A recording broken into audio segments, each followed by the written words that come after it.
Vipi utakuwa wewe lau utaekwa mbali na rehma za Mwenyezi Mungu? Lau utakuwa na laana ya Mwenyezi Mungu Subhanahu wa Ta'ala, utakuwa ni kiumbe wa sampuli gani? Utaishi vipi maisha yako hapa duniani? Ukifa kaburini utapokelewa vipi ikiwa wewe ulikufa huku juu ya mgongo wa ardhi una laana ya Mwenyezi Mungu? Siku ya kiyama utafufuliwa vipi ukiwa wewe umekufa na laana ya Mwenyezi Mungu? Ndugu zanguni, tuacheni mchezo kabisa. Huu mwezi ukikupita ukakosa fadhila zake, ukakosa baraka zake, haiwi ni hilo peke yake la kukosa fadhila na kukosa baraka, bali una mzigo wa laana ya Mwenyezi Mungu Subhanahu wa Ta'ala. Ni hatari, inaweza kukutingisha laana hiyo ndani ya mwaka mzima.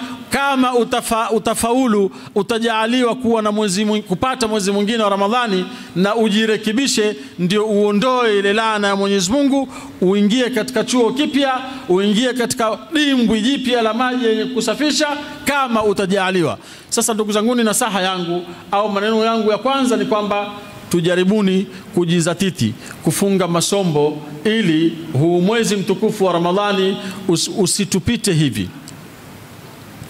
Ndugu zanguni, mwezi mtukufu wa Ramadhani ni mwezi ambao mambo yake yote ni tofauti. Amali zote utakazozifanya kwenye mwezi mtukufu wa Ramadhani, hasanati zake, thawabu zake, fadhila zake ni tofauti na miezi mingine. Hata ile miezi mitukufu ambayo tumezungumziwa kwenye Qur'ani, ile miezi minne pia haina fadhila kama mwezi huu mtukufu wa Ramadhani katika zile amali tutakazofanya. Mtu mwenye kuswali rakaa 2 za sunna huhesabiwa kama mtu aliyesali rakaa 70. Na amali zingine zote, ukitoa sadaka, ukitoa mawaidha, ukiamrisha mema, ukataza mabaya, ukafanya chochote ndani, hata ukalala na mke wako, ile fadhila ukilala naye ndani ya mwezi mtukufu wa Ramadhani, wakati ambao umeruhusiwa kulala naye, basi ni tofauti fadhila zake na hasanati zake na thawabu zake utakazozipata, tofauti na miezi mingine ya kawaida. Hapa kuna swali nataka tujiulize. Kwa nini mwezi mtukufu wa Ramadhani amali zake zinakuwa tofauti na miezi mingine? Na nini, kwa nini? Kuna falsafa gani? Kitu gani kimefanya mwezi mtukufu wa Ramadhani uwe juu, amali zake ziwe juu, mambo yake yawe juu? Ni nini haswa? Masaa ni yale 12 kwa siku. Mwezi ni zile siku 30. Dakika kwa saa ni zile 60. Kwa nini adhuhuri ukiswali rakaa 4 inakuwa iko tofauti rakaa 4 ile na miezi mingine? Kwa nini? Kuna kitu gani hapa ndani yake? Sababu kuna amali kubwa ambayo inapatikana kwa mwanadamu ya as-sawm au siyam. Hii amali ya funga, hii amali ya kujizuia, ndio kitu kilichopandisha daraja mwezi mtukufu wa Ramadhani, mpaka ikafikia Mwenyezi Mungu akasema as-sawmu li, saumu ni yangu mimi. Hii funga wanadamu wanaofunga ni yangu mimi. Hasanati zake hazijulikani, fadhila zake hazijulikani, daraja zake hazina hisabu maalum, amali zote zina hisabu maalum. Lakini Ramadhani, funga ya Ramadhani, hii amali unayoifanya ya kufunga hivi sasa, umekaa hujala chochote, haina limit, wala hakuna mtu yoyote anayejua. Hata Mtume sallallahu alayhi wa sallama hakuthubutu kutueleza kwamba ukifunga wapata nini. Sasa amali hii ya funga ndio kitu ambacho kimenyanyua daraja huu mwezi, mpaka vitu vyake vyote vikawa tofauti. Hii ya funga hii, as-sawm, ma maana as-sawm? Nini maana ya neno sawm? As-sawm lughatan wa istilaha wanasema al-imsak. As-sawm, maana neno sawm na imsak ni mtu kujizuia. Kujizuia. Hapa pana falsafa kubwa sana ndani ya maisha yetu yote. Na ndipo tutakapozungumzia masala ya uchumi. Huku kwenye kujizuia ndio pamekusanya vitu vingi ndani yake. Na kujizuia si kujizuia kwa kula peke yake. La hasha wakalla. Kujizuia kama kulivyokuwa ndani ya mwezi mtukufu wa Ramadhani, kujizuia ni kujizuia na matamanio yote. Kujizuia ni kujizuia na muharramati zote. Kujizuia ni kujizuia pamoja na chakula chako cha halali. Kujizuia na kunywa maji yako ya halali. Kujizuia na kulala na mke wako wa halali. Kujizuia na kila ambacho umeambiwa kujizuia kisheria. Wanasema wa fi shar'i, huku kujizuia ni imsakun makhsus fi zamanin makhsus an shay'in makhsus بشرائط مخصوص.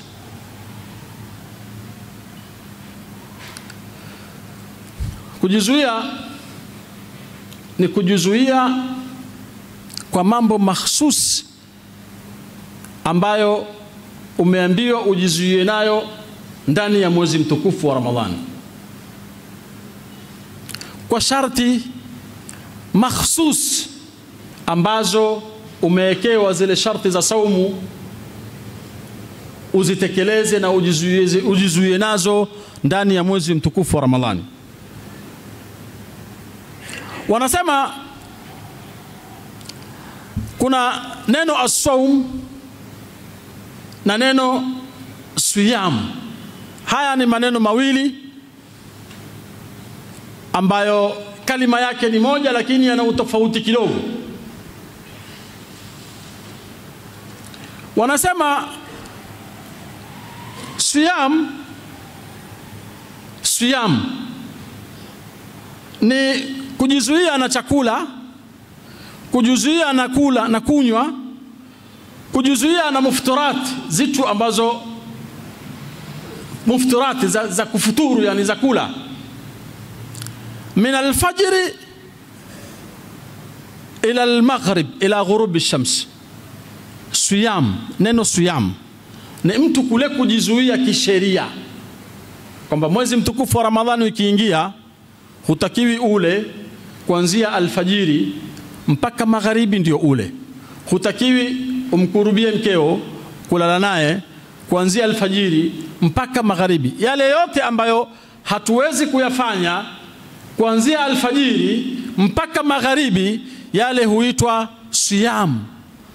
Na ndio aya ikaja, kutiba alaikum as-siyam, mumefaradhiliwa nyinyi as-siyam, kujizuia kisheria. Kisha kuna neno as-sawm. Saumu nayo vile vile ni kujizuia, lakini tofauti na kujizuia kama huku kwa siyam. Kujizuia kwa saum ni kujizuia na chochote kile. Hata ukajizuia ukasema mimi leo nimetiania, nimejizuia sitokwenda Kariakoo, leo nitabaki hapa Kinondoni tu kwa muda wiki mzima, mimi najizuia na kwenda Kariakoo, wiki moja nzima sitoenda Kariakoo, nitabaki Kariakoo. Wewe upo katika saum ya kutokwenda Kariakoo. Yani neno saum tafsiri yake ni mtu kujizuia na kitu. Saumu ya Ramadhani yaitwa siyam, maana inakujizuia kisheria, kwamba unajizuia na mambo mahsus ambayo umeambiwa ujizuie nayo ndani ya siku 30 za mwezi wa Ramadhani. Lakini neno saum ni kujizuia wewe na chochote kile chochote kile, basi unaweza kusema kwamba wewe upo kwenye saumu ya kutokwenda Kinondoni, ya kutokwenda Kariakoo. Upo kwenye saumu ya kutozungumza. Mimi najizuia mazungumzo, sitaki mazungumzo na mtu kabisa. Mtu ataka niuliza nini, mimi sitomjibu. Ilipatikana hiyo wakati wa nana Maryam alipomzaa Nabii Allah Isa. Vurugu lilivyokuwa lingi, ni kisa maarufu. Maryam asema inni nadhartu lirrahmani sawman, inni nadhartu lirrahmani sawman, nimetia nadhiri kwa Mwenyezi Mungu Subhanahu wa Ta'ala, sawman, kujizuia. Ajizuia na nini? Asema falan ukallima al-yawma insiya, nimejizuia na kuzungumza na watu watakavyoniuliza kuhusu masala ya huyu mtoto, watakavyonielezea, watakavyonikejeli, watakavyonitukana, watakavyofanya chochote, mimi nimetia nadhiri ya kwamba nitajizuia, sitosema. Sasa alifunga huyu nana Maryam, lakini kufunga kwake alifunga maneno, alifunga kujizuia, hakufunga kwa chakula. Kutiba alaykumus siyam, haikuja tukaambiwa kutiba alaykumus sawm, kwa sababu sawm ina maana ya kujizuia na chochote kile, hata kama si masala ya Ramadhani. Na hapa kwenye kujizuia, angalia kama jinsi amali zinavyopanda kwa sababu ya kujizuia. Hata nana Maryam utakuta kule kujizuia kwake na kuzungumza na watu, kule kujizuia kwake na kujibu maswali ya kwamba huyu mtoto ilikuwaje, pamekuwaje, wewe hujaolewa ukazaa mtoto, wewe bikra, ma kana abuki mraa sawin wa ma kanat ummuki baghiya. Maneno mazito mazito. Wewe umetoka katika familia tukufu, familia ambayo ina hadhi kubwa, familia ambayo ina ucha Mungu ndani yake, familia ambayo ni role model katika maisha haya, ni viongozi. Wazazi wako, maneno mazito akiambiwa yule Maryam, lakini na Maryam kule kujizuia kwake kulimfanya mtoto mdogo ambaye yupo katika mahadi, katika mlezi, mtoto mdogo akazungumza. Nabii Allah Isa ni mmoja katika watoto wadogo wanne waliozungumza wakiwa ni wadogo kabisa. Mmoja Nabii Allah Isa. Kitu gani kilichomfanya Isa, kilichomtamsha Isa awe ni mwenye kuzungumza katika umri ule? Ni kule kujizuia kwa nana Maryam. Kama leo tunavyoona jinsi amali za Ramadhani zinavyokuwa juu na zinavyopanda kwa sababu ya wewe kujizuia. Hii saumu, hii amali ya kujizuia ndio imefanya mwezi uwe mkubwa, umefanya mwezi daraja zake ziwe kubwa, umefanya mpaka Mtume akatwambia laqad adhallakum shahrun adhimun mubarakun, unawajilia mwezi mkubwa, mwezi wenye baraka ndani yake kwa sababu ya kujizuia. Sasa Ramadhani ndio madrasa peke yake ambayo inakuja kukufundisha wewe mwanadamu nafsiyan, ruhiyan, emotionally, spiritually.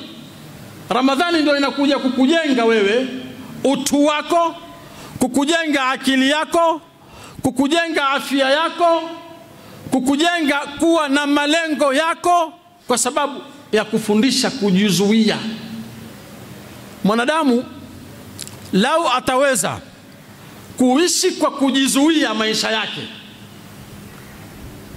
kuishi kwa kujielewa, basi mwanadamu hatotatizika na chochote katika maisha yake ya dunia. Lau kama ataweza kujizuia. Tabia nzuri yataka kujizuia, subra yataka kujizuia, Mtu kuwa na akhlaki yataka kujizuia. Mtu kuwa na murua yataka kujizuia. Mtu kupambana na maisha mpaka akaweza kutoboa katika maisha yake, kufanya biashara zake mpaka biashara zake akaziweza, akazimudu, akazimiliki, biashara zake zikapanda, akaweza kukusanya mapato, akaweza kukusanya faida. Yataka kujizuia katika biashara yako. Kama una roho nyepesi, huna somo la kujizuia, huna somo la kujiweza nafsi yako wewe mwanadamu, huwezi ukafanya biashara ukatoboa. Huwezi ukasoma madrasa ama skuli ama sehemu yoyote ama fani yoyote kwa mwalimu yoyote ukamaliza masomo yako yale kama itakuwa ndani yako huna kujizuia. Yani suala la kujizuia ni suala pekee ambalo laweza kumjenga mwanadamu hadhi yake, murua wake katika mambo yake yote. Hutoweza kuishi na wakwe zako na mke wako kama utakuwa huwezi kujizuia, kwa sababu wakwe zako, mke wako ni familia tofauti ambayo wewe umekwenda kuingia kule ndani. Wana mambo tofauti, wana akhlaq tofauti, wana culture tofauti, wana tabia tofauti, wana mambo na miundombinu yao ya maisha yao tofauti ambayo wewe huna. Hutaweza kumaintain nao mukakop maisha yenu mukaenda sambamba kama itakuwa huna kujizuia ndani yako. Yani somo la kujizuia kama lilivyonyanyua daraja ya mwezi mtukufu wa Ramadhani, ndio litaweza kukunyanyua wewe maisha yako kitabia, kimurua, kiakhlaq, kiusomi, kibiashara, kwa kila kitu kile ambacho wewe unaona kwamba ni kigumu hakipo kwako. Mwezi mtukufu wa Ramadhani ukikupata darasa hii ya kuweza kujizuia, Ramadhani ikaingia vizuri kwako wewe, ikaweza kukubaliwa, ukaifunga Ramadhani vizuri, somo la kujizuia likaingia katika mwezi huu mtukufu wa Ramadhani vizuri kwako wewe, bila shaka utakuwa na mabadiliko makubwa katika maisha yako, katika nyanja zako zote. Si nyanja moja, nyanja zako zote utakuwa na tofauti.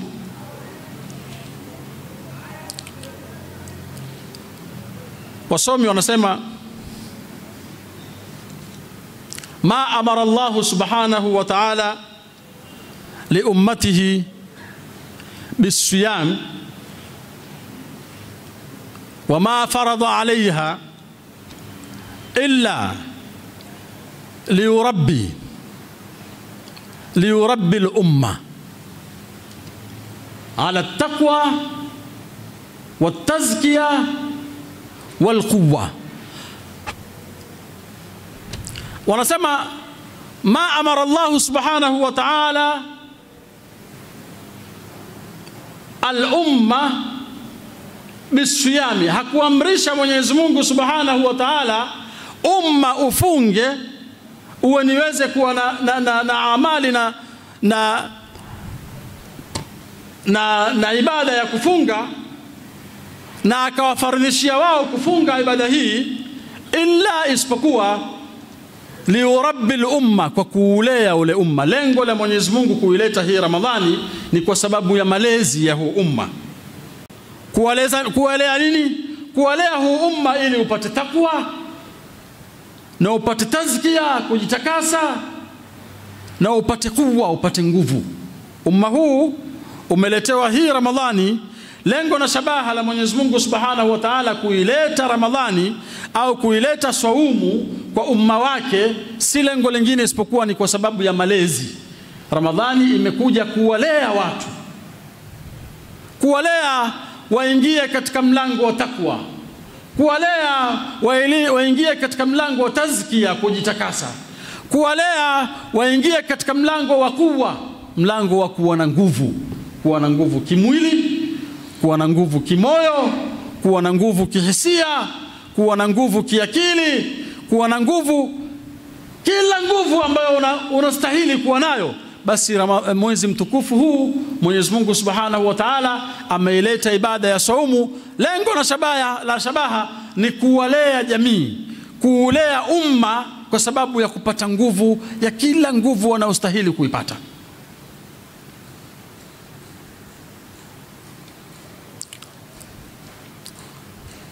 Siku moja Al-Imam Ali aliulizwa, akaambiwa, mwezi mtukufu wa Ramadhani ukiingia, ni amali gani sisi tuifanye kwa sana katika mwezi mtukufu wa Ramadhani? Basi maswahaba kila mmoja akawa anasema lake. Kusoma Qur'ani sana, mimi nitasimama usiku sana, mimi nitatoa sadaka sana. Amali zote zile kila mmoja akawa anasema yake, kwamba mimi nimenuia safari nitafanya hivi sana, mimi nitalisha mayatima sana.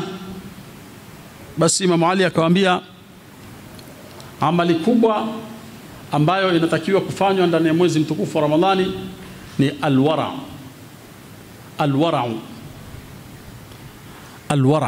Wara ni nini? Alwara, wanazuoni wanatuambia alwara ni atarku لبعض المباحات خوفا لوقوع في الشبهات. الترك ni kuacha baadhi almubahat, baadhi ya mambo ya halali, mambo yanayofaa, mambo ambayo hayakuharamishwa, lakini ukayawacha. Turudi pale pale kwenye kujizuia. Khaufan liuqui fi shubuhat, kwa kuhofia ya kuingia katika shubuhati, kwa kuhofia kuingia katika mambo ambayo yana shubha, yana udanganyifu, mambo ambayo huyaelewi, labda hili ni sawa, labda hili si sawa, labda hili ni haramu, labda hili si haramu, labda hili nikilifanya itakuwa litaharibu saumu yangu ama halitaharibu saumu yangu, labda hili nikilifanya nitamridhisha Mungu ama nitaacha kumridhisha Mungu, hili nikilifanya watu wataridhika ama wataacha kuridhika, jamii itakuwa iko sawa ama jamii itakuwa haiko sawa, nikilifanya hili itakuwa, yani wasiwasi, shubha.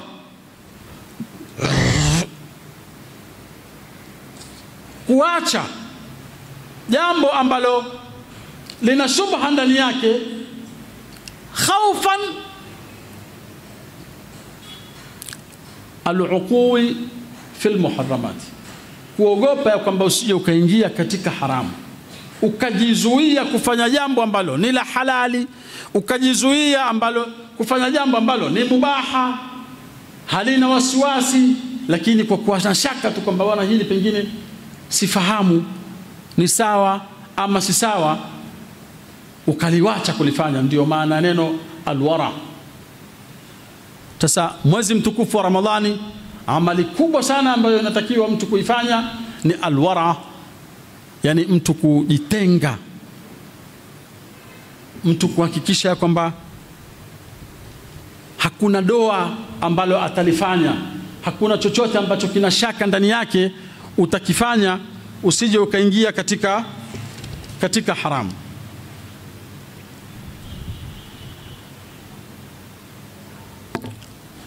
Kujizuia, angalia mwanadamu ili uweze kuexist kama hivi tumefunga, tuko kwenye darasa hapa, ni ushirikiano wa vitu viwili. Ni ushirikiano wa roho yako na kiwiliwili chako. Kiwiliwili madamu kipo na roho ipo ndani ya kiwiliwili, ndio wewe upo, waendelea kuishi na una exist, unafunga, unafanya mengine. Vitu hivi viwili vikiachana, wewe si wewe tena, tutakuita maiti, tutaenda kukuzika. Sasa ili uwepo ni ushirikiano wa vitu viwili, kiwiliwili na roho. Kiwiliwili ni kitu ambacho kimepatikana katika ardhi, na roho imepatikana juu, si katika ardhi. Ardhi iko chini. Mwenyezi Mungu asema minha khalaqnakum, kwa hiyo udongo huo khalaqnakum, tumewaumba. Wa fiha nu'idukum, na huko kwenye udongo tutawaregeza. Wa minha nukhrijukum taratan ukhra, na katika huo udongo tutawatoa tena mara nyingine kuhesabiwa. Kwa udongo uko chini, ardhi iko chini, na kiwiliwili ndipo kilipopatikana kwenye ardhi. Roho, Mwenyezi Mungu asema wanafakhtu fihi min ruhi. Wakati mwanadamu ameumbwa, amekuwa kamili, ni mtu amesimama, ni jauf. Mwenyezi Mungu alimtuma Jibril akaenda akapuliza roho kwenye, alimtuma malaika kwenda kupuliza roho kwenye ile jauf ya mwanadamu. Ndio ile kiwiliwili kikawa sasa kinataharak, impatikana roho. Sasa huko mbinguni alipoumbwa, na roho ilitiwa akiwa huko mbinguni. Mungu asema wanafakhtu fihi min ruhi, akapuliza Mwenyezi Mungu min ruhi, kutokana na roho yake yeye Mwenyezi Mungu Subhanahu wa Ta'ala, ule uzima, ule uhai akaupuliza, basi ndio kiwiliwili kikapata uhai. Sasa wana filosofi wanasema kiwiliwili kimetoka ardhini, roho imetoka juu uko mbinguni. Mwanadamu lau ataweza kujizuia na matamanio ya kiwiliwili, mwanadamu lau ataweza kujizuia na matamanio ya kiwiliwili, atakuwa mtu wa juu, yani itakuwa ameishi kiroho. Lau mwanadamu ataweza kuishi kiroho, ajizuia na matamanio ya kiwiliwili, basi mwanadamu huyo atapanda daraja, atakuwa mtu wa juu. Na lau mwanadamu atafuata matamanio ya kiwiliwili, kwa kuwa kiwiliwili asili yake ni chini, kimetoka chini, mwanadamu atakuwa ni mtu wa chini, ataanguka katika maisha yake, shakhsia yake itaanguka, heshima yake itaanguka, hadhi yake itaanguka, biashara zake zitaanguka, utu wake utaanguka, kila kitu chake ambacho chatakiwa kunyanyuka kitaanguka lau atafuata matamanio ya kiwiliwili chake, kwa sababu kiwiliwili kimetoka chini, asili yake kiwiliwili ni chini. Sasa ukifuata matamanio ya kiwiliwili, wewe utakuwa chini. Sasa njoo uyahesabu matamanio ya kiwiliwili, kisha uone jinsi gani atakapokuangusha. Angalia, siku zote, mahala popote katika ulimwengu huu, chochote kisichoonekana kina thamani. Chochote ambacho kina thamani, basi kuonekana kwake ni kwa nadra, aidha kisionekane kabisa au kuonekana kwake ni kwa tabu. Chochote. Roho, nani ameiona roho? Hakuna aliyeona roho. Na thamani ya mwanadamu ni roho. Huna roho, huna tena thamani, tunakwenda kutia kwenye udongo, tunakuzika. Huwezi tena kana sisi hapa, kwa sababu roho haipo. Kiwiliwili tunacho, lakini hakina roho, wewe kikufai tena. Hakina tena thamani kiwiliwili katika maisha haya, kwa sababu roho haipo. Roho yaonekana? Haionekani. Vitu vyote vyenye thamani, dhahabu utaipata kirahisi, paka uende Mererani huko kwenye machimbo kwa tabu. Almasi, malaika unayoona, Mwenyezi Mungu Subhanahu wa Ta'ala aonekana. Chochote chicho ambacho kina thamani kuonekana mitihani, na chochote ambacho hakina thamani huonekana kirahisi, upatikana kirahisi. Mwanadamu ya nafsi zako, matamanio ya nafsi yako, basi kwanza atakupelekea kwenye vitu vinavyoonekana tu, na itakufanya wewe ndani yako uwe ni mtu wa kutaka kuonekana tu. Kule kutaka kuonekana pia hakuna thamani.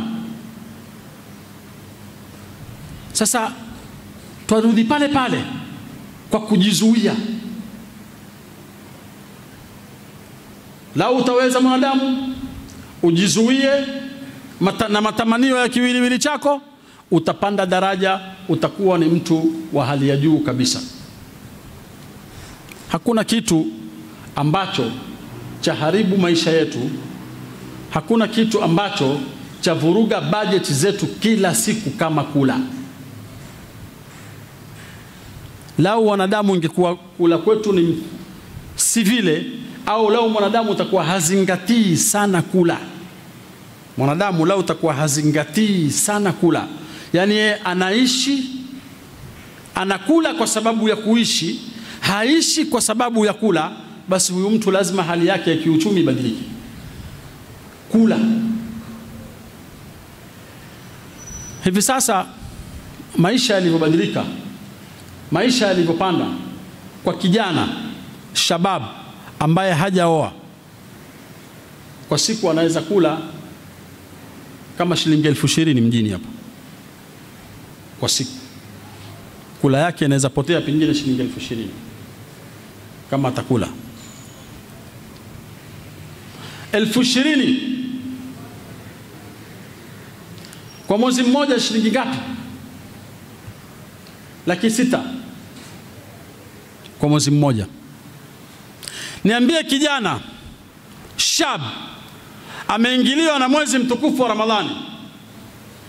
Mwezi mtukufu wa Ramadhani, Mtume sallallahu alaihi wasallam atuambia ni shahrul muwasat, ni mwezi wa kukunduana, mwezi ambao una ukundufu ndani yake. Shahrus sadaqat, ni mwezi ambao una sadaka nyingi ndani yake. Hebu niambie kijana ambaye ana biashara yake ya mtaji wa 300,000 labda, anazungusha kwa kutafuta hiyo shilingi 20,000 50 ya kula. Ameingiliwa na mwezi mtukufu wa Ramadhani, akasema mimi nipatilize hapa hizi siku 30, mimi msikitini nitafuturu, nikiingia msikitini mimi nitakula, nitakwenda nyumbani nitalala, siku ya pili nitafunga, nikiingia msikitini nitakula, nitabudget pesa yangu ya kula mwezi mtukufu wa Ramadhani. Mimi nitahakikisha huu mwezi mtukufu wa Ramadhani sitotoa shilingi ya kula. Ikiwa anakula shilingi 20,000 kwa siku, ndani ya mwezi mmoja ana 600,000.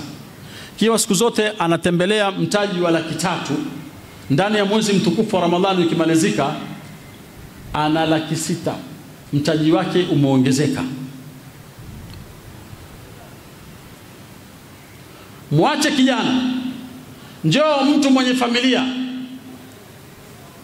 Kama tunavyosema, kula ndio inaoharibu pesa, na siku zote ukiishi kwa sababu ya kula, itakuwa ni wale wale katika watu walioishi wenye kufuata matamanio ya kiwiliwili chao, na kiwiliwili kimetengenezwa na udongo, na udongo watoka kwenye ardhi, na ardhi iko chini, na wewe kama unafuata matamanio ya kiwiliwili utaendekeza kula sana, basi pesa yako utayaharibu, utakuwa ni mtu wa chini na utaanguka kibiashara, hutoinuka. Muache shabab, njoo mtu aliyeoa na familia yake, akaondokana na hisabu ya Kiswahili katika mwezi mtukufu wa Ramadhani kwenye kufuturu.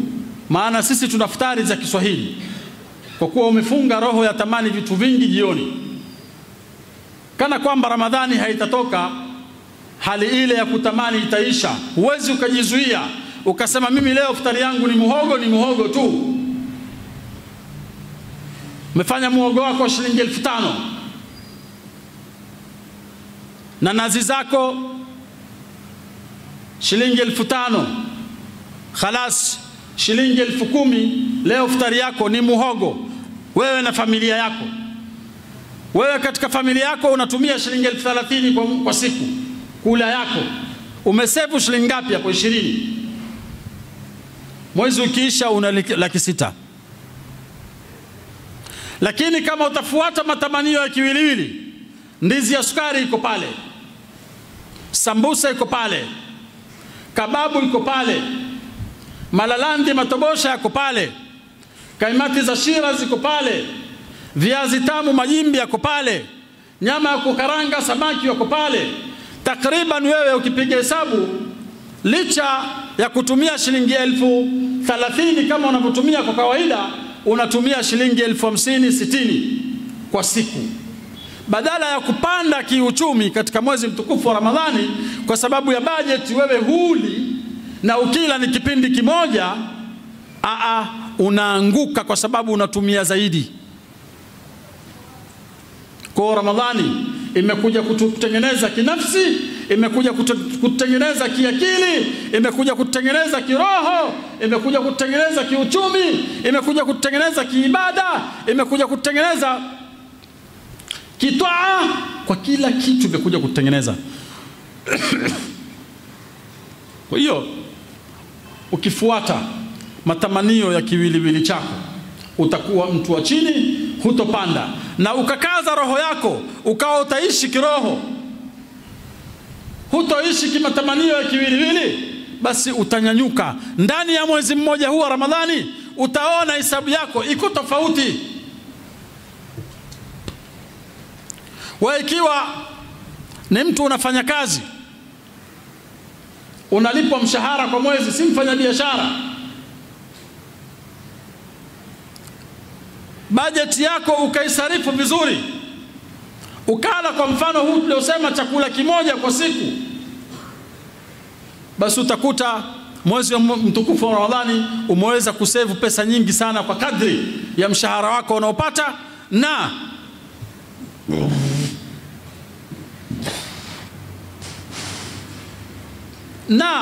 bajeti uliyoifanya ya kula.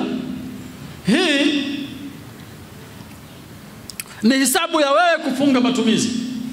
Njoo kwa wale wafanyabiashara hivi sasa walioko masokoni, njoo kwa wafanyabiashara hivi sasa walioko madukani wanauza nguo, njoo kwa wafanyabiashara vitu vyote hivi sasa wanavyoviuza. Wallahi hakuna mwezi ambao una biashara kubwa, hakuna mwezi ambao watu wanafurika madukani, hakuna mwezi ambao watu wanafurika masokoni kama mwezi huu mtukufu wa Ramadhani. Kwa sababu ukija bila aksi, watu watakakula kila chakula. Wewe ukiwa sokoni hivi sasa, vitu vyako vyote utaviuza. Ukiwa na majimbi utayauza, ukiwa na viazi tamu utaviuza, ukiwa na chochote kile utakiuza. Sasa na wewe katika kuuza kwako bila aksi, sisi huku tunaambia watu wasile sana, lakini wale watakaokula sana, kwako wewe ni biashara. Lau utakwenda vizuri katika mwezi mtukufu wa Ramadhani, wewe utaangalia mauzo yako, lakini utafanya budget katika matumizi yako, kwa sababu wewe huli. Si budget ya kitu kingine, budget ya kula ndio inayotoa roho. Kula manake ni kila siku. Umeme unaulipa mwezi kwa mwezi, fees unalipa kwa tamu, nguo unanunua baada ya muda, vitu vingine vyote unaifanya kwa muda, lakini kula ni daily. Ikiwa hutia akili, wewe utaishia kula maisha yako yote, hutojenga, hutonawiri, hata kusomesha mtoto pia itakushinda kama utakuwa wewe unaendelea kula peke yake. Sasa njoo yule mfanyabiashara hivi sasa ambaye hivi sasa anaweza kuweka pesa nzuri, anaweza kufanya biashara vizuri hivi sasa katika wimbi hili la Ramadhani. Wallahi nenda hivi sasa Kariakoo ukaangalie wimbi la watu wanaoingia kutafuta nguo za sikukuu. Nenda sokoni Ilala au Kariakoo sokoni ukaangalia watu wanapofurika katika kununua vitu vya futari. Sasa wewe mfanya biashara unayeuza, ambaye hivi sasa unauza kwa sana, kisha rudi kinyume, jinyime kula kama mwezi mtukufu wa Ramadhani unavyokufundisha kuacha kula. Uangalie ile faida utakayoipata. Jinyime kula kama sunna ya mwezi ilivyo. Huu mwezi ni mwezi wa kuacha kula. Huu mwezi ni mwezi wa kushinda bila kula.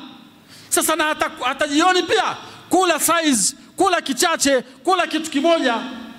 Na pia vile vile hiyo jioni yenyewe, wallahi wa rabbil maabudi, huwezi kamwe kula. Ukishakunywa maji wewe khalas, ukishakula kidogo jihisi umeridhika, huwezi tena kula.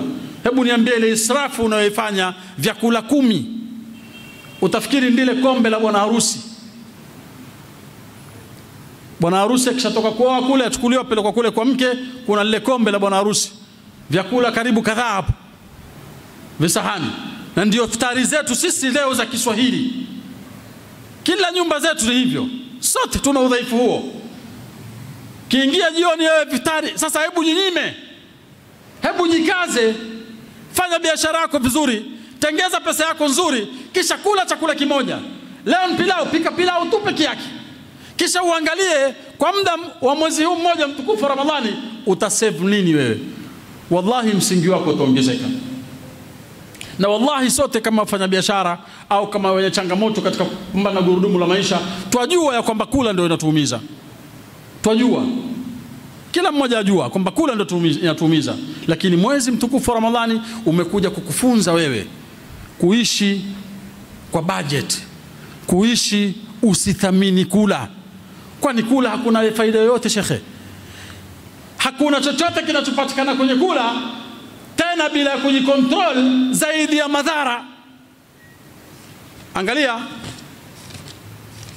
Mtume sallallahu alaihi wasallam atuambia sumu tasihu, na baadhi ya wanazuoni wanasema juu tasihu, kuweni na njaa mtapata siha. Wewe kama huna siha nzuri utaweza kwenda kazini? Kama huna siha nzuri utaweza kwenda kusimama kwenye biashara yako? Kama huna siha nzuri utaweza kufanya utakayoyafanya? Huwezi. Sasa kule kuwa chakula pana faida kubwa sana katika kiwiliwili chako.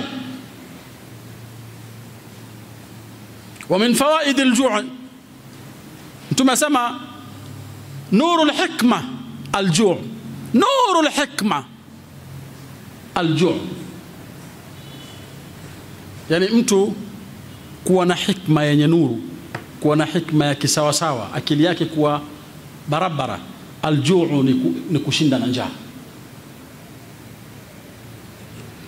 Watabaudu min Allahi ashiba, na mtu kuwa mbali na Mungu ni kushiba. Kushiba kunaleta mtu kuwa mbali na Mungu.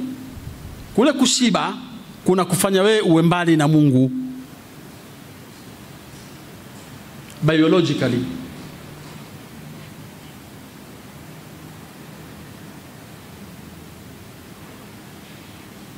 والقربة إلى الله حب المساكين ودنو منهم, na mtu kujikurubisha na Mwenyezi Mungu ni kuwapenda maskini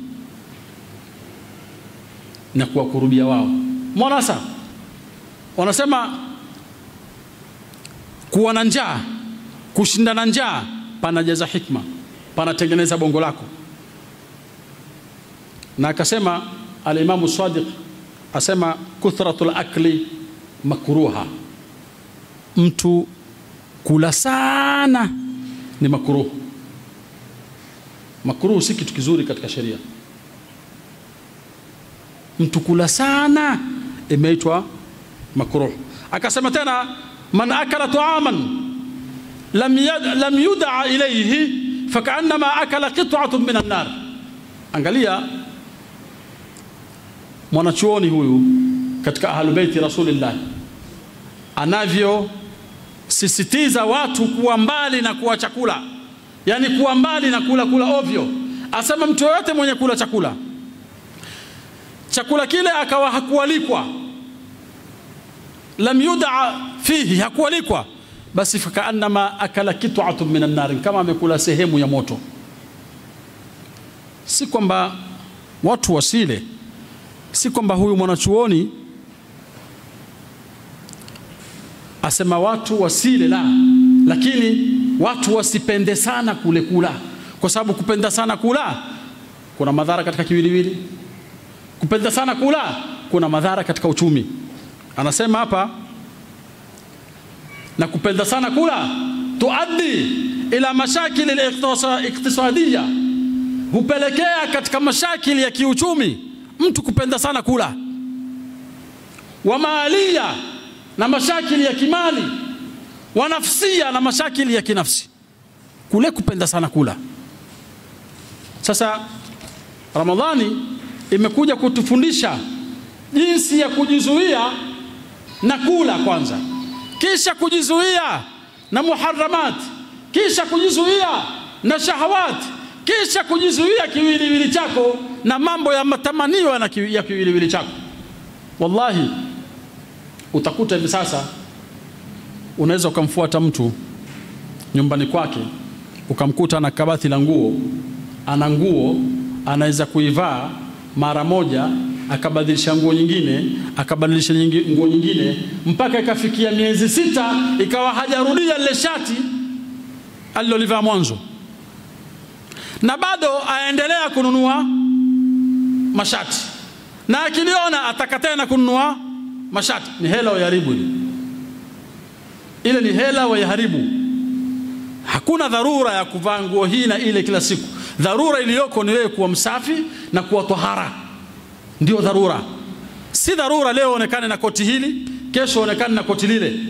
Hakuna dharura hiyo. Na ukifuata matamanio ya kiwiliwili chako, kwa sababu kiwiliwili ndicho kinachokupa matamanio ya kutaka kuvaa hivi na vile, kile kiwiliwili ukikifuata, ukawa wataka uvae hivi, uvae ile, ubadilishe hiki, ubadilishe kile. Leo asubuhi umevaa nguo hii, jioni umevaa nguo ile. Piga hesabu na mashati yako, kisha ujiangalie uchumi wako. Lakini leo utaweza kujikaza na kiwiliwili chako, usifuate matamanio yako, ukawa wewe una nguo zako za kadiri ya haja, wala huhitaji kununua nguo mpaka uhakikisha kwamba hizi sasa hazivaliki tena. Kisha ujiangalie kwa uchumi utakuwa wapi. Si ubakhili, si kwamba tutafundishana ubakhili.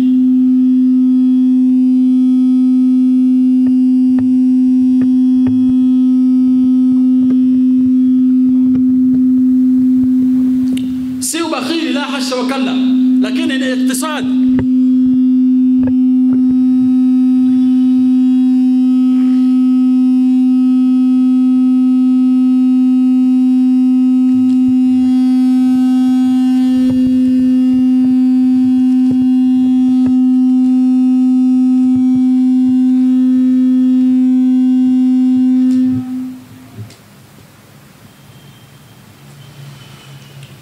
Wanasema wasiyamu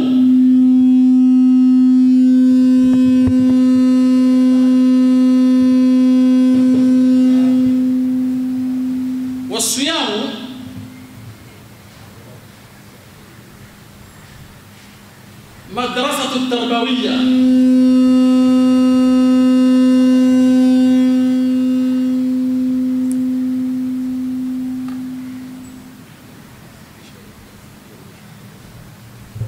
والصيام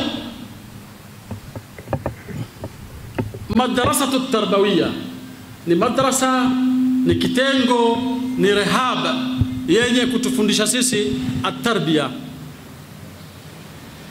tarbiya njema. Tuallimuna al-hilm,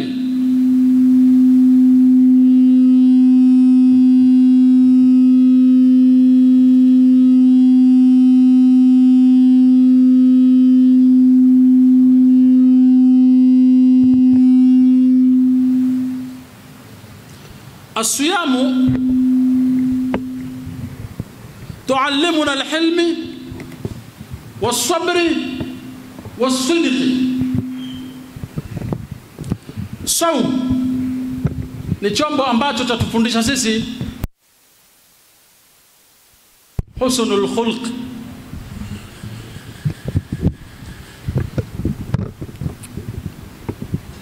yatufundisha sisi alhilmi, upole.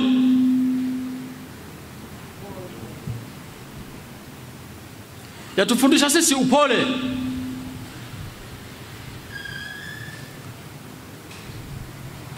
Angalia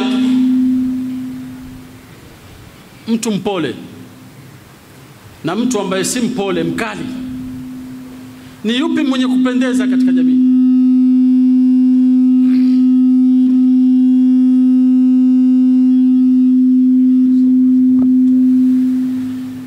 Ni ipi?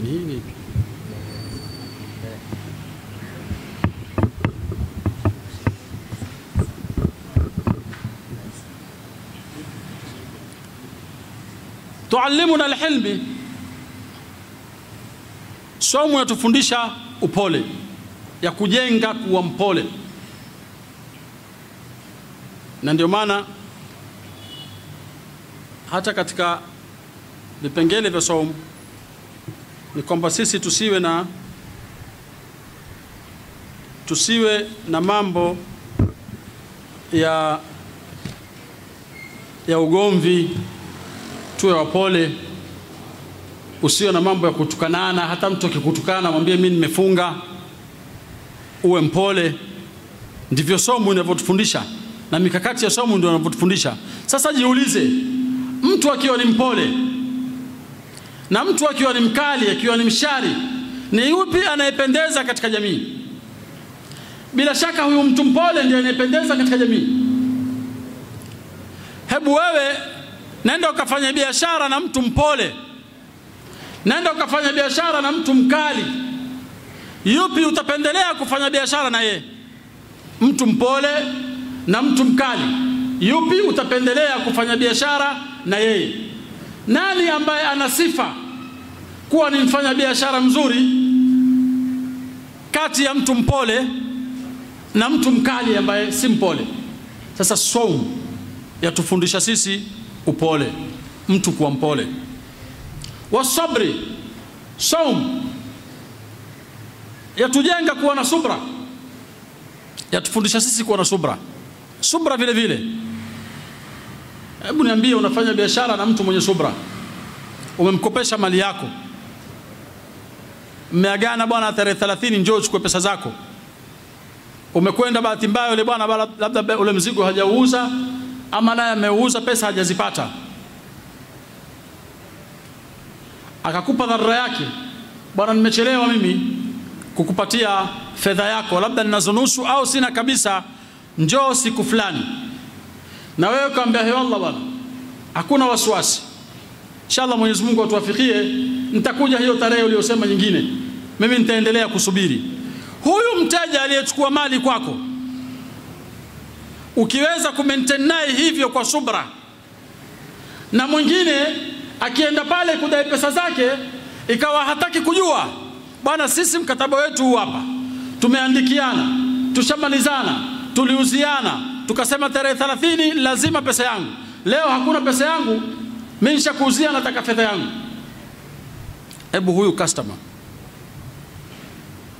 aliyepelekewa na mtu biashara ambaye hana subra, hana imani, hawezi kuvumilia kuchangiwa biashara yake, fedha zake ili apewe, nani atapendeza kati ya ule mnunuaji, muuzaji mwenye subra na muuzaji asiyekuwa na subra, muuzaji mpole na muuzaji asiyekuwa mpole? Nani atapendeza? Nani biashara zake zitanunuliwa sana, hata katika kukopeshwa nani zitachukuliwa sana bidhaa zake? Ramadhan yaja kutufundisha upole. Upole huu si upole kwenye kufunga peke yake, ni upole katika maisha yako yote. Subra ni subra katika maisha yako yote. Uwe na subra katika biashara zako, uwe na subra katika maisha yako na mke wako, uwe na subra katika maisha yako na familia yako, uwe na subra katika maisha yako na watoto wako, uwe na subra katika msikiti wako na maratibu yako, maratibu nao wawe na subra na imamu wao. Yani subra itawale katika maisha yetu. Ndio Ramadhani inavyokuja kutufundisha, ndio tarbia ya za Ramadhani zinazokuja kutufundisha kuwa na subra. Bila shaka mwanadamu ukijengeka na sifa hizi za subra, utakuwa mwanadamu mzuri, maisha yako yatakwenda vizuri, biashara zako zitakwenda vizuri, hata uchumi wako utakwenda vizuri, kwa sababu mtu ni watu. Leo kama huna watu, watu wanakuona wewe si mtu mzuri, wewe ni mtu mbaya, utafanya biashara na nani? Uchumi huo utaupata vipi? Biashara yako itaweza kunyanyuka vipi ikiwa wewe chembe ya subra huna uvumilivu wa aina yoyote? Biashara hiyo itakwenda vipi? Haiwezekani. Lazima uwe na subra, na ndio chombo hiki cha Ramadhani, as-sawm, kule kujizuia, ndio kitu ambacho tunajifunza hapa, kuwa na subra. As-siyam madrasa tarbawiyya tuallimuna al-hilm was-sabr was-sidq. Na Ramadhani vile vile yaja kutufundisha sisi kuwa wa kweli, yaja kutufundisha sisi kuwa wa kweli. Hebu niambie, mtu mkweli na mtu mrongo? Mwenyezi Mungu Mtume sallallahu alaihi wasallam atueleza katika masala ya ukweli na urongo. Tumesema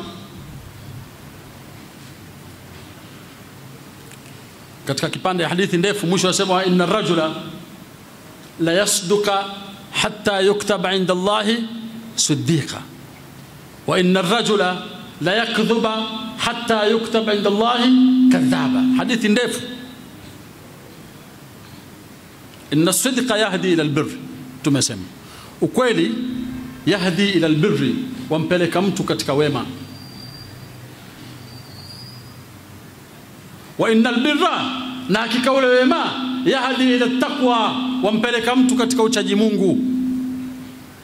Wa anna ar-rajula, na hakika mwanadamu, la yasduqa, atakuwa ni mkweli katika jamii, atakuwa mkweli kwa watu, atakuwa mkweli kwa wanawe, atakuwa mkweli kwa kila mahali, atakuwa mkweli msikitini, atakuwa mkweli sokoni, na jamii yote itampenda yule mtu kwa sababu ya ukweli wake. Atakuwa mkweli mtu huyu hata yuktaba, mpaka ataandikiwa inda Allahi, mbele ya Mwenyezi Mungu Subhanahu wa Ta'ala, siddiqan, ya kuwa huyu mtu ni mkweli. Wewe utafahamika kwamba ni mkweli hapa katika maisha yako, nyumbani kwako na familia yako, majirani zako, unaofanya biashara na wao, sokoni, unaoswali na wao, misikitini, makanisani na sehemu zingine zote katika jamii. Watu watakusifu kwa sifa ya ukweli, watakupenda kwa ukweli wako, watakukurubia kwa sababu ya ukweli wako, wataleta amana zao kwako, watakuwa na uwezo hata kukukopesha pesa yao. Mathalan, wewe umeona kwamba kuna biashara nzuri unaweza kuifanya, au umeweza kucreate biashara mpya kabisa ambayo hakuna. Mwenyezi Mungu amekujalia ukaona fikra, ama ukasafiri ukaenda kokote nje huko, ukaona mambo mapya ambayo hapa kwetu hakuna, na akaona nayo biashara, ukasamini kenda mkirudi nyumbani inshallah taala nitafanya biashara hii ni mpya na itanipa pesa. Lakini bahati mbaya au bahati nzuri ikawa huna capital, huna mtaji, huna msingi. Lakini kama utakuwa ulikuwa na muamala mzuri, utakuwa una muashara mzuri, una akhlaq nzuri, wewe watu wanakujua ni mkweli. Ramadhani imekufundisha ukweli, hukuweza kuzungumza urongo kwa sababu umefunga. Tabia hiyo ukaenda nayo mpaka Ramadhani ikaisha, ukweli ukakuchukua. Ramadhani ikakuzoesha wewe kusema ukweli. Umetoka zako, unapotoka huko ukija umefikiria biashara, lakini msingi huna. Watu mjini pesa wanazo, watu wanakujua kama wewe ni kijana mkweli. Wallahi utakwenda kwa mtu yoyote, na mtu yoyote atakupa pesa zozote, kwa sababu anakuamini. Watu wamekujua kwamba huyu kijana ni mkweli, hatuna ushuhuda wa urongo kwake katika suala lolote, katika muamala wetu wote, katika kushirikiana naye kote hatujapata sifa zake za urongo. Wataka pesa ngapi? Wataka milioni ngapi? Wataka nikufanyie nini? Utapewa pesa na utaanzisha biashara. Kitu gani kilichokufanya upewe pesa? Msingi wapo upi uliofanya wewe upewe pesa? Ni msingi wa ukweli. Utaonekana ni mkweli katika jamii. Wa inna ar-rajula la yasduka hatta yuktaba, mpaka ataandikiwa inda Allahi, mbele ya Mwenyezi Mungu, siddiqan. Haitoshi kuonekana hapa ni mkweli, utakwenda kuonekana mkweli mpaka mbele ya mbingu 7 kwa Mwenyezi Mungu Subhanahu wa Ta'ala, kwamba huyu ni mkweli, na watu walishuhudia kwamba ni mkweli, na malaika wakashuhudia kwamba ni mkweli, na Mungu mwenyewe akatia muhuri wake, ukapigiwa muhuri ya ukweli. Wa innal kadhiba, na urongo sasa, yahdi ila alfujuri, yampelekea mtu kuwa muovu. Ukiwa muongo utakuwa muovu nyumbani kwako, watoto wako. Ukizungumza kitu, baba tushakuzoea. Urongo hata kwa mtoto wako, usimdanganye hata mtoto wako. Ukaona ni mtoto wewe uko powerful, utamwambia lolote kisha basi ataisha, sivyo? Usimdanganye. innal kadhiba yahdi ila alfujuri wa innal fujura yahdi ila an-nari wa inna ar-rajula la yakdhuba hatta yuktaba inda Allahi kadhaban wa na'udhu billahi min dhalik. Khatari. Maadamu utazungumza urongo, mpaka jamii yako itakuona ni mrongo, nyumbani kwako utaonekana muongo, majirani wako ni muongo, jamaa kijiweni kwenye kahawa na kwenye mabao wako ni muongo, msikitini watu wanakujua kabisa wewe muongo, kanisani kokote kule wanakuona wewe muongo. Haitoshi, mpaka ahlus samai watakuona wewe muongo. Sasa Ramadhani inakuja kututakasa na masala haya ya urongo. Ufai kusema urongo ukiwa umefunga, fadhila zako zapomoka, au kuna uwezekano isisuhi kabisa saumu yako kwa sababu ya urongo. Man lam yada' qawla zur wala amala bi, tumesema mtu ambaye hataweza kuacha neno la urongo na kulifanyia kazi neno la urongo, hakuna haja mtu huyu aache chakula, aache kunywa, hakuna haja, na maana anafunga njaa tu. Sasa Ramadhani kama imekuja kukutengeneza uwe mkweli, ukweli huo teremka nao utakusaidia katika maisha yako. Ukweli huo teremka nao utakuwa ni capital ya maisha yako. Ukweli huo shuka nayo utakupa msingi katika maisha yako. Kama ni kijana wa zurura huna msingi, jipambe na tabia ya ukweli. Ukweli utakupa msingi mjini hapa, na utafanya biashara tofauti tofauti kwa sababu ya ukweli.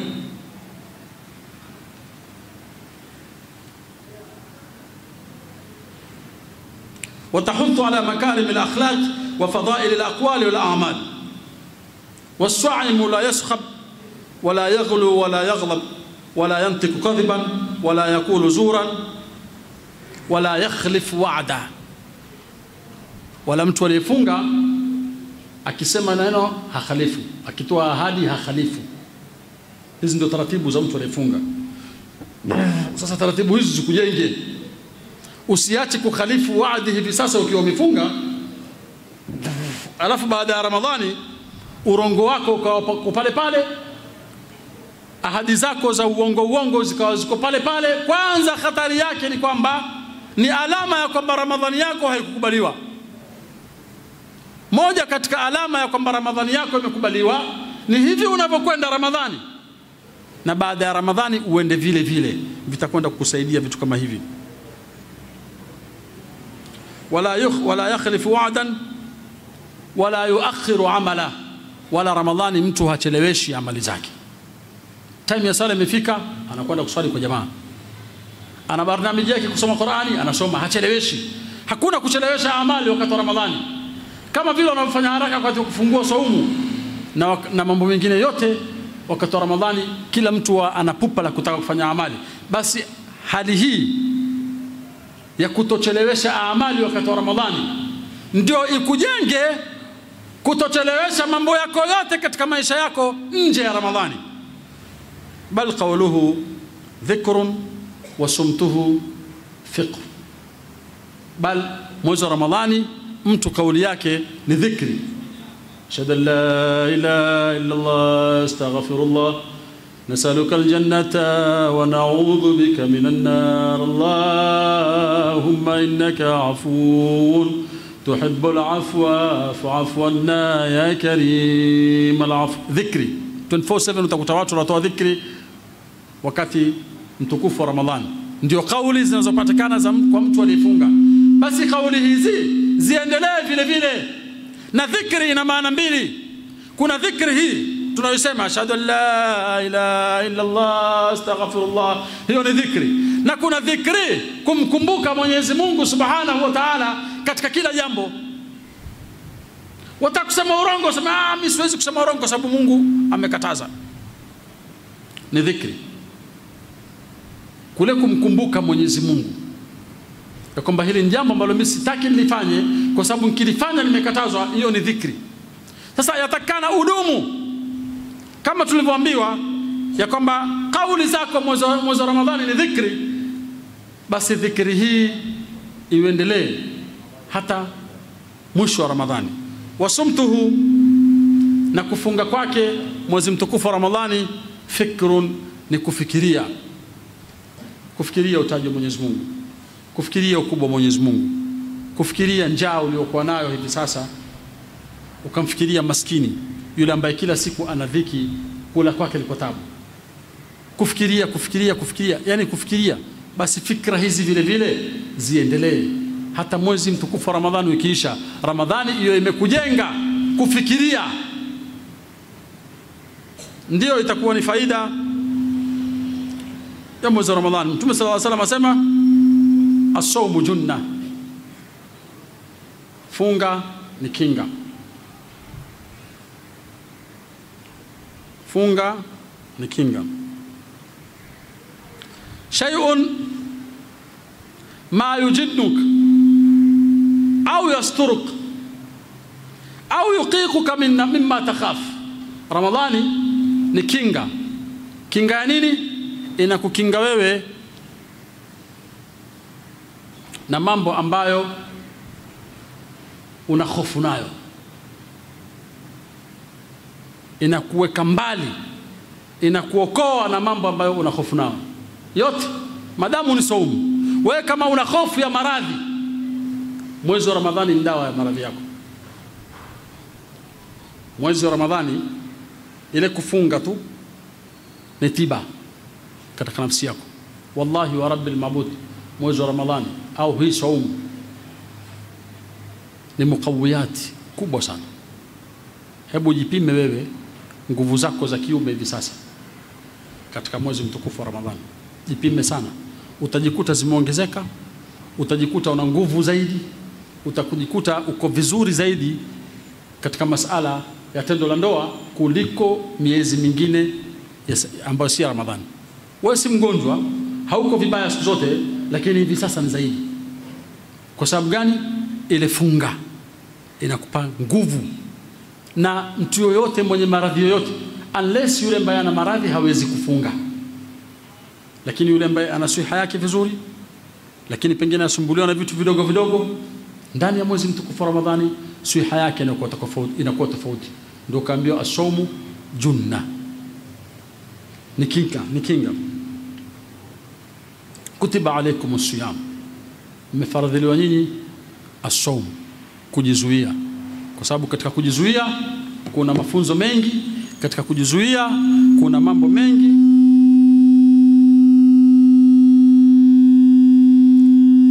Katika kujizuia kuna faida nyingi ambazo zapatikana wewe kwako kwa kiwiliwili, zapatikana faida nyingi kwako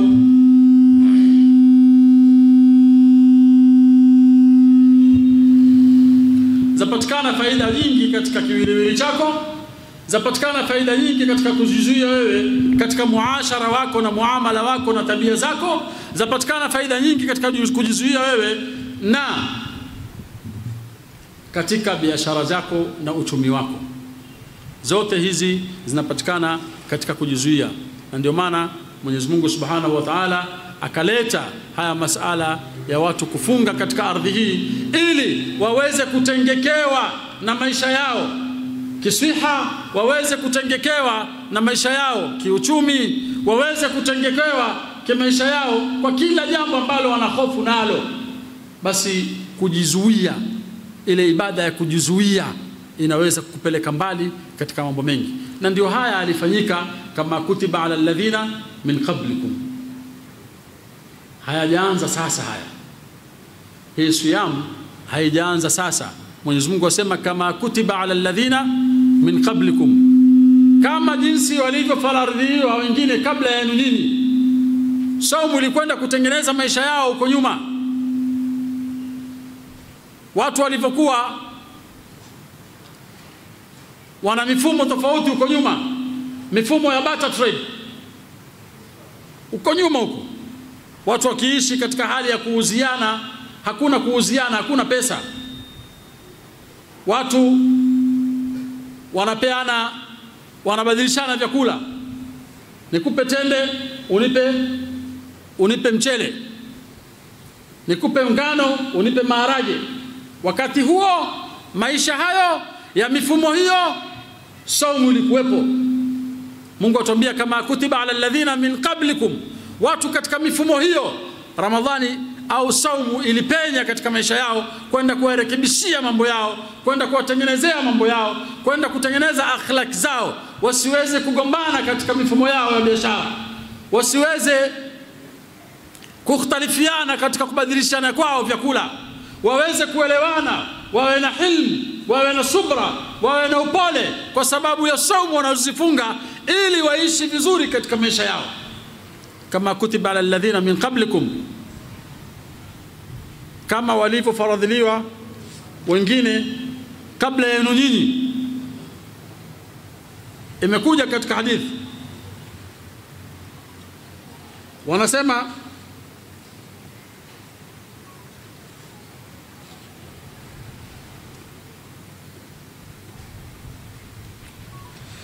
Ibn Kathir anasema siyam as-sabiqina kana 3 ayyam min kulli shahr, siyamu as-sabiqin. Ibn Kathir asema funga ya wale waliopita ilikuwa wakifunga siku 3. Kutiba alaykumus siyam kama kutiba ala alladhina min qablikum, hao waliopita wao pia walifaradhiliwa funga, lakini funga yao ilikuwa tofauti na sisi. Walikuwa wakifunga siku 3 kwa mwezi, kila mwezi siku 3, kila mwezi siku 3. Sasa usiulize ukaona mbona sisi ni mwezi mzima, mbona wao siku 3? Rudi nyuma uangalie maisha ya nyuma yalivyokuwa. Twende kimaisha kabisa moja kwa moja, uangalie maisha ya nyuma ya watu walivyoishi, yalivyokuwa, na uangalie maisha ya sasa yalivyo watu wanavyoishi. Wewe ukifunga hivi sasa Ramadhani, sumu nyingi sana unazipoteza katika mwili wako. Sumu hizi ukifunga unapoteza sumu nyingi sana kwenye mwili wako. Kisayansi ni kitu kikubwa sana hichi kufunga. Ile kufunga ile ni kitu kikubwa sana kisayansi, kiafya. Wewe ukimsikiza Dr. Jenebi, ukimsikiza Dr. Jenebi anakwambia kula mara hii, kula mlo mmoja kwa siku. Yani ataka siku zote ufunge, maisha yote ufunge, si Ramadhani tu. Kula mlo mmoja kwa siku.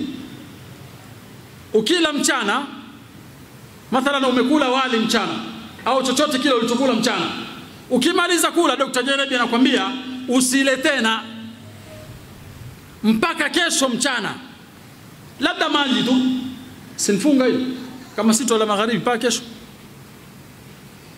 Dr. Jenebi anakwambia ukishakula mchana usile tena mpaka kesho mchana, ili urekebishe siha yako, ili uepukane na magonjwa tofauti tofauti. Sasa watu wa nyuma funga yao ilikuwa siku 3 kwa mwezi. Sisi funga yetu ni siku 30 kwa mwezi. Njoo sasa uangalie maisha yetu na maisha ya watu wa nyuma. Wewe maisha yako hivi sasa takriban vyakula vyote unavyokula vina sumu. Maisha yako hivi sasa, maisha yetu sisi tunayoishi, takriban vyakula vyote unavyokula hutoboi, vina sumu, vyote vina dawa. Watu wa nyuma walikuwa wakila vyakula safi, hakuna chakula chenye sumu hata kimoja, vyakula vyote ni safi. Sasa funga yake ya siku 3 ilikuwa yamtosha kurekebisha mfumo wa mmeng'enyo wa vyakula kule tumboni kwake, kwa sababu vyakula vyenyewe ni safi. Hana haja kufunga siku nyingi na kupa falsafa ya maisha yetu tu na maisha ya watu wa nyuma, kwa sababu saumu hapa tunaambiwa kama kutiba ala alladhina min qablikum, na wale watu wa nyuma tumeambiwa kwamba walikuwa wakifunga siku 3 tu. Sisi tufunga mwezi mzima. Kwa sababu unaweza kuwa na swali hapa, hii ni ibada gani? Mungu huu ni Mungu yupi? Wale walikuwa wakimfungia Mungu yupi wa siku 3 na sisi tumfungia Mungu yupi wa siku 30? Urudi uangalie wale walikuwa wakila vyakula vipi, walikuwa wakiishi vipi, wakila kilaje, Na wewe leo walaje, waishije? Ndio utapata kwamba Mwenyezi Mungu ni adil, Mwenyezi Mungu ni hakim, Mwenyezi Mungu ni fundi, Mwenyezi Mungu ndiye aliyeumba ulimwengu na ajua zama zilizopita zilikuwa vipi na zama za ummati Muhammad kutakuwaje huko mbele. Takataka zitakuwa kiasi gani kwenye chakula? Ndio kaambiwa funga 30 siku 30. Hiyo ni falsafa na ni hikma na ni mtazamo wa kuangalia tu maisha ya watu wa nyuma walivyokuwa na maisha yetu ya vyakula yalivyo sasa hivi. Dr. Nyerere anakuambia funga, usile, kula mara moja kwa siku. Na ukila mara moja kwa siku wewe hutomhitajia tena daktari. Hayo maneno Dr. Nyerere akwambia ukila mara moja kwa siku, ukiweza kucontrol chakula chako, humhitaji daktari kabisa wewe. Hutomhitajia daktari wa kutengeneza kiwiliwili chako, wala hutomhitajia mtaalamu wa uchumi kutengeneza uchumi wako. Lao utakula mara moja kwa siku, bajeti yako itakuwa nzuri. Sumu, fungeni, taswihu, mutapata afya. Mtume sallallahu alaihi wasallama katika maisha yake aliwahi kupelekewa zawadi ya daktari, akamrejesha, akasema no, mimi sihitaji daktari. Nahnu qaumun, sisi ni watu, la naakulu hatta najua, hatuli mpaka tushikwe na njaa. Wa idha akalna, na tukila, la nashba, hatushibi. Utapia mlo sasa, maharage, viazi tamu, sweet tele, kisha watakula vyote, hunyanyuki hapo baada ya kula. Gesi sasa ndio itafuta, kwisha unaumia kiafya. Ukiumia kiafya, hata kama umekusanya pesa zako 2-3, kamtafute daktari, fedha hiyo inaharibika. Sababu nini? Kwa sababu ya utapia mlo, kula ovyo.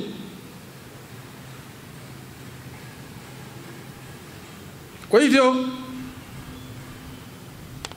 kula, Ramadhani yaja kutufundisha kuyaweka maisha yetu sawa kupitia chakula, kukontrol chakula, kuacha kula, kutopenda kula sana. Kama kutiba ala alladhina min qablikum la'allakum tattaqun. Tunapata kujua ya kwamba watu wa nyuma walikuwa wakifunga siku 3, na usiulize masala kwa nini walikuwa wakifunga siku 3. Wewe jawabu lako jaribu kutazama tu maisha ya vyakula vyetu leo na maisha ya vyakula ya watu waliopita. Hivi sasa elimu ya kileo imekwenda kujua ya kwamba maji haya ya chupa tunayokunywa, maji, maziwa yale ya Brookside ama yoyote yale, lakini yale long life ambayo yanaweza kaa hapa mwaka mmoja au miezi 6 bila kutoa frijini na haharibiki, long life, wataalamu wamekwenda kujua kwamba ni vitu hatari sana katika maisha yako. Wamekwenda kufanya experiment, wakamchukua chura, wakamtia kwenye maji ya mineral water, maji ya chupa ambayo tunakunywa sana. Wakamchukua na mwingine wakamtia kwenye maji yale ya kidimbu ya kawaida, maji ya mto, maji ya chochote ya kawaida, wakamweka, wakawaacha wiki moja. Wakiwarudia wiki moja, chura aliyoko kwenye maji ya chupa haya amekufa, na chura aliyoko kwenye maji haya ya kawaida ya kidimbwi ana survive, anaishi. Ndio kaambiwa ufunge siku 30. Usitaki kufunga siku 3 kama watu waliopita. Hayo si yako. Wewe upo katika ulimwengu wa maji ya chupa. Wale watu wa zamani walikuwa kwenye ulimwengu wa maji ya kidimbwi. Kuna maji ya chupa. Wewe chukua water guard. Maji ile dawa ambayo unaiweka kwenye 20 liters ya dumu la maji ili maji yasafike. Kifiniko cha water guard utakitia kwenye 20 liters ya maji ambayo huwezi kuyaona, machafu, mavumbi, maji yamekaa kama maziwa, huyaoni ndani yake. Ukitia kile kifiniko, dakika 5 maji yale yamekuwa safi, meupe, unaona upande wa pili safi kabisa. Jiulize ni nini ile? Moja, uliza ule wekundu ama ule zile taka zimeenda wapi? Waterguard umetia, kisha taka zimeenda wapi? Ukuchuja wewe. Sisi zamani au wazee wetu kwa zamani, maji yalikuwa sampuli kama ile, utaweka nguo, utachuja, tunakunywa. Ndio tunaishi. Maji vile vile kala ile ile, na hakuna mtu anayekufa wala anayefanya chochote. Leo ukanywa maji ya kawaida tu ya bomba ya, bila ya kuchemsha, unakufa. Unapata maradhi, unaugua tumbo. Mwanadamu wewe ndio ukaambiwa ufunge siku 30 kwa sababu wewe mbovu, wewe umejaa sumu. Funga tena, funga kisawa sawa. Na baada ya kufunga usitapie mlo sana wewe. Kula kiasi. Waterguard ukiweka zile taka zimeenda wapi? Utakuta zile taka bado wazinywa. Zimeondolewa kwenye macho yako tu yaone. Ni dawa imeondoa tu kwenye macho yako, lakini bado wanya zile taka. La kwanza. La pili, waterguard ile kifiniko kimoja ambacho tunakitia kwenye 20 liters, hebu kinywa kile kifiniko, tabaki wewe. Hatari. Kama hufi unaweza kuwa vibaya sana. Madaktari wanaweza kupambana sana kutaka kuokoa. Nini? Amekunywa kifiniko cha waterguard. Sasa ndio ulimwengu tuliokuwa nao. Na kwa kuwa Mungu ndio aliyeumba ulimwengu huu, ajua kwamba tutakuja sisi kizazi cha waterguard. Akasema watu wafunge siku 30. Watu wa nyuma huko walikuwa wakifunga siku 3 kwa sababu walikuwa ni mijitu kisawa sawa. Kanu yanhituna min aljibali buyutan aminin. Kaumu Adi au sio Sheikh kama sikusei? Mtu makucha tu. Kucha jabali. Hebu nenda kuangalia jabali, mwamba ulioko baharini ule. Mtu anararua jabali kwa kucha yake. Anafanya hivi, atoa mlango. Ipo sehemu moja huko kwetu kabisa mimi, sehemu za Rubu. Siku za nyuma watu walitolewa huko na mashifte na nini, mambo ya kisiasa kama tunavyojua. Ni habari ndefu kuzieleza. Sasa hivi watu wanafanya kuibuni tena ile miji. Serikali mpya toa nafasi ya kwenda, basi watu wamekwenda wakakuta jabali kabisa, jabali. Lina milango, yani lina room, lina nini, limechongwa vizuri. Huko kwetu, sehemu zetu sisi kabisa, miji yetu zamani. Huko Lamu. Unaona? Jabali kabisa limechongwa kabisa, hapa mlango, ikichumba, hii sebule, sitting room, sio nini. Unaona? Ili dirisha jabali. Na huko wakati huo kulikuwa kuna tindo, kulikuwa kuna vyo. Kanu yanhituna min aljibali buyutan aminin, kupitia kucha zao tu. Mwana, sasa huyo alikuwa hana shida hata kifunga siku 3. Ni kama wewe kula msahala, ile dawa ya kuendesha ambayo ni sunna kila mwezi wewe upate ile dawa, upate kusafisha tumbo lako. Sasa na wale ilikuwa huko kaumu ya nyuma wakifunga siku 3 size kabisa. Kulingana na maisha, ukitathmini maisha yetu sisi na vyakula vyetu sisi na wao nyuma huko walivyokuwa wakiishi.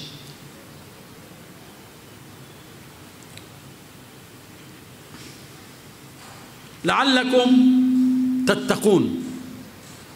Kutiba alaykumus siyam kama kutiba ala alladhina min qablikum. Lengo na shabaha nini? La'allakum tattaquna, ili mupate kumcha Mungu. Hapa ndio kiini kabisa cha funga. Watu wapate kumcha Mungu. At-taqwa. Taqwa ni nini? Al-Imam Ali yasema khawfun min al-jalil wal 'amalu bit-tanzil wal isti'dadu li yawm ar-rahil. At-taqwa. Neno taqwa, khawfun min al-jalil, ni mtu kumcha Mungu. Kuna tofauti ya kuogopa au kucha. Kucha au kuogopa kuna aina mbili. Sisi, wewe ukiogopa simba utamkimbia, ama ukimwogopa mtu utamkimbia, huwezi kumkurubia. Lakini kumcha Mwenyezi Mungu ni tofauti. Ukimcha Mwenyezi Mungu ndio unamkurubia. Khawfun min aljalili, taqwa ni mtu kumwogopa Mwenyezi Mungu, na ukimwogopa Mwenyezi Mungu unamkurubia kwa mambo yake ambayo amekuamrisha kwa toaa, na unamkurubia kwa kuepuka maasi. Wala amalu bitanzili, na kufanya amal, matendo ambayo tumeambiwa kuyafanya bitanzili, kwa mpangilio maalum kama alivyoteremshwa. Wala isti'dadu liyawmir rahili, na kujiandalia kufanya idadi kamili, istidadi kamili liyaumi rahili, kwa siku ambayo utaondoka hapa, siku ya mwisho wako kuelekea kaburini. Hiyo ndio takwa. Na baadhi wengine wakasema takwa an la yaraka maulaka haithu nahaka wala yafkuduka haithu amaraka, ni asikukose Mola wako, asikuone Mola wako pale alipokukataza. Hiyo ndio takwa. Na asikukose pale alipokuamrisha. Hiyo ndio takwa. Sasa Ramadhani lengo lake haswa ni kutupa sisi at-taqwa. Na faida ya takwa ni nini? Mwenyezi Mungu asema kwenye Qur'ani, وَمَنْ يَتَّقِ اللَّهَ يَجْعَلْ لَهُ مَخْرَجًا, mtu ambaye atamcha Mwenyezi Mungu Subhanahu wa Ta'ala atamjalia yeye makhraja, matokeo, wa yarzuquhu min haythu la yahtasib. Hiyo ndio faida ya takwa. Uchumi wote upo kwenye takwa, maisha yote yapo kwenye takwa, kupanda kote kwa mwanadamu kupo kwenye takwa. وَمَنْ يَتَّقِ اللَّهَ, mwenye kumcha Mwenyezi Mungu Subhanahu wa Ta'ala, yaj'al lahu makhraja, wewe utapata makhraja, matokeo. Wametafsiri hili neno makhraja baadhi ya wanazuoni, wakasema makhraja, al-Imam al-Arif fi Allah Muhammad ibn Zayn ibn Sumayd fi athna'i makatibihi amesema makhraja min ash-shada'id wal-mata'ib wal-makrub, ni mtu kutoka katika shida. Mwenyezi Mungu atakujalia makhraja. Makhraja maana yake ni kutoka katika shida. Makhraja min ash-shada'id, ukaishi wewe bila shida. Wal-mata'ib, na taabu. Ukiwa ni mcha Mungu, Mwenyezi Mungu atakuondolea shida. Ukiwa ni mcha Mungu, Mwenyezi Mungu atakuondolea taabu. Wal-kurubi, na makero. Makero yote ambayo utayaogopa wewe katika maisha yako yasikupate, basi wewe jitahidi kumtafuta Mwenyezi Mungu Subhanahu wa Ta'ala, jitahidi kumuogopa Mwenyezi Mungu Subhanahu wa Ta'ala. Mwenyezi Mungu atakuondolea yale makero yote ambayo unayaogopa. Wa makhraja min al-humum wal-ghumum, wa makhraja min al-mushkilat wash-shubuhat. Makhraja min al-humum wal-ghumum, Mwenyezi Mungu atakuondolea hamu na ghamu. Mwenyezi Mungu atakuondolea mishkili katika maisha yako. Mishkili yote uliyokuwa nayo katika maisha yako, Mwenyezi Mungu atakuondolea kwa sababu ya kumuogopa yeye na kuwa na takwa. Washubuhati, na mambo yenye kudangamanikia yote katika maisha, katika dini, katika muamala, katika muashara. Ukiwa na takwa, hizi vitu huwezi kuvipata wewe. Makhraja min adh-dhulumat al-jahli ila nur al-ilmi. At-taqwa ukiwa nayo, makhraja min adh-dhulumat al-jahli, itakuondoa katika dhulma ya ujinga. Na uchumi upo kwenye elimu. Huwezi kuwa mchumi kama huna ilmu. Sasa na ukiitaka ilmu ni umche Mungu. Na Mungu utampata wapi? Utamcha Mungu. Njia ya kumcha Mungu ni ipi? Ni kufunga. Ukiutaka uchumi ni usome, uwe na elimu. Ukiitaka elimu ni umche Mungu, utapata elimu. Wattaqullaha wa yuallimukumullah. Ukiutaka uchaji Mungu ili upate elimu, upate uchumi, funga. Kutiba alaykumus siyam kama kutiba ala alladhina min qablikum la'allakum tattaqun. Asa uchaji Mungu utapata kwenye kufunga. Kwenye kufunga utapata elimu. Ndani ya elimu utajenga uchumi.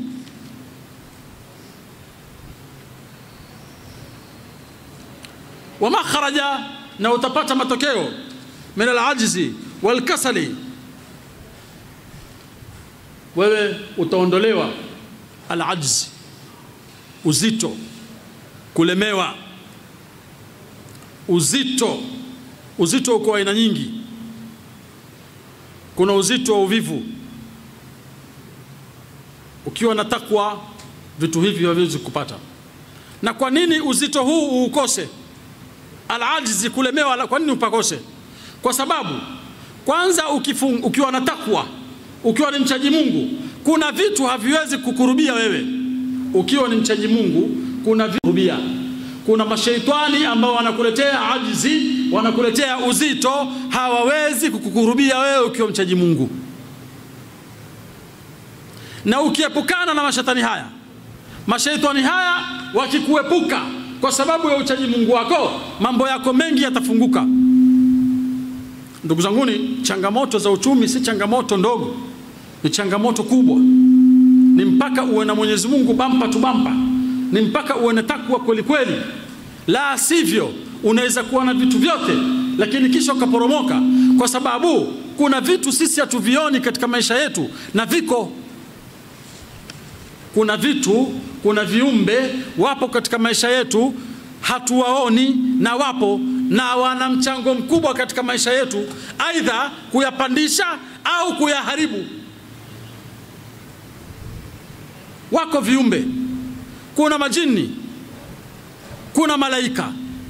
Wewe una malaika, una na majini wewe katika maisha yako. Ma min ahadin illa wukila lahu qarinuhu min aljinni wal malaika. Mtume asema hakuna yote katika sisi illa wukila lahu qarinuhu, amewakilishwa yeye qarini wake. Qarini ni mtu wa karibu yako sana, ni mtu ambaye hawezi kukuondoka, yuko ndani yako, yuko na wewe bampa tu bampa, anaitwa qarini. Hakuna yoyote katika sisi illa wukila lahu qarinuhu min aljinni wal malaika. Masahaba wakamuuliza Mtume, hata wewe ya Rasulullah? Akasema hata ana, hata mimi pia yupo qarini wangu. Illa aanani Allah, isipokuwa amenisaidia mimi Mwenyezi Mungu, fa aslama, yule qarini wangu akasilimu.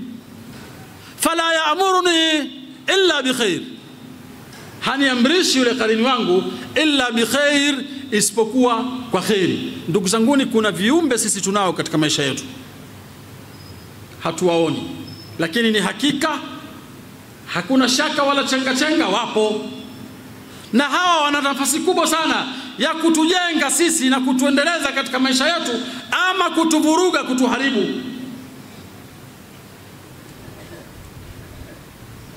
Na Ramadhani au hii baada ya funga au huu mwezi huu ni mwezi ambao unaweza wewe kukupa msaada mkubwa sana wa kuwatengeneza hawa qarini wako. Yaweza kuwa wewe una qarini mzuri, lakini kwa mambo yako machafu unayoyafanya katika maisha yako ukamfukuza yule qarini wako. Ukimfukuza ikawa sababu ya wewe kufilisika, ikawa sababu ya wewe kufisidika katika uchumi wako, ikawa sababu ya wewe kuharibikiwa katika maisha yako, kwa sababu qarini wako mzuri ambao umepewa na Mwenyezi Mungu akusaidie maisha yako, wewe una mambo ambayo ya muudhi, ya mkera, mambo ambayo ya kutoa katika barabara ya Mwenyezi Mungu Subhanahu wa Ta'ala.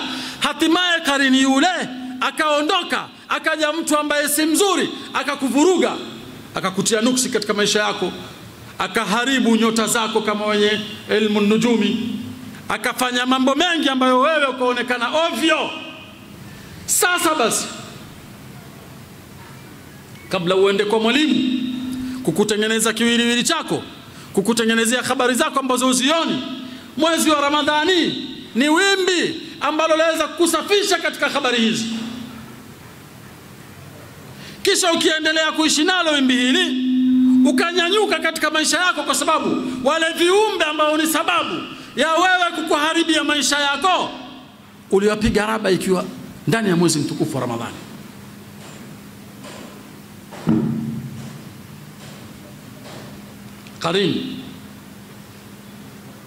Qarini hatari sana. Mtu kuondokewa na qarini wake ambaye ni mzuri ni hatari, na mtu kutawaliwa na qarini wake ambaye si mzuri pia ni hatari. Wewe atakana umshinde qarini wako ambaye si mzuri. Kama una qarini wa jini na qarini wako si mzuri, wewe atakana umshinde, na wakati wako mshinda. Mwezi ni huu wa mazoezi